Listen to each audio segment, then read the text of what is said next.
All right, we're finishing up our shrimp tacos and pineapple coleslaw. I can't wait to try this. We mentioned the chicken dish that you did last week. Huge hit with our families. So I do recommend printing that one out as well. And this one too, because I feel like, as you mentioned, this is a good dish by itself, but you also have the coleslaw that you could use as a side dish. Yeah, I think it is something really good coming into the spring and the summer. A lot of people start to have family reunions and parties and everything, and sometimes they, you don't want to take something that has mayonnaise or something that, can't really get hot, but this would be a good one, with the warm weather that's going to be coming our way. So we put that together, and then we cooked our shrimp, which I just did a pound of shrimp, and then I did a couple of teaspoons of olive oil, and I used that backyard seasoning. I don't know what I did with it. Lucy, I have a question about shrimp. So I make a lot of shrimp pasta at our house, and I've noticed sometimes with shrimp, and you're trying to season them, sometimes there's more liquid in there, and so it kind of waters down your seasoning. Yeah, that is a really good point. They release a lot of water, like you're saying, so a lot will get into the pan.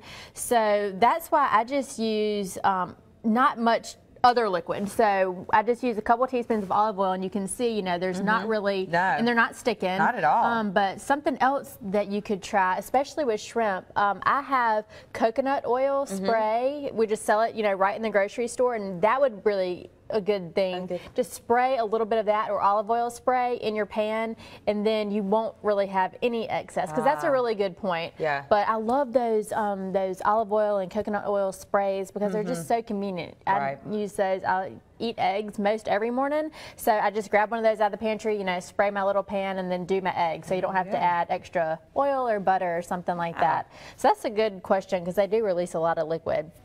So we cooked those up just until, they're pink and cooked through, and then I forgot my lime at home, but I've had some sauce already made.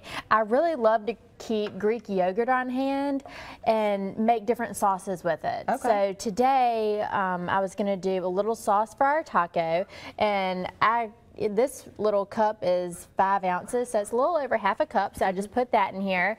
And then this sriracha sauce, it's a hot sauce, and I did 2 teaspoons of, one teaspoon of that, which really gets it to be, pretty spicy. So you could start out with like a 1/4 teaspoon, then add more, but I did half a teaspoon.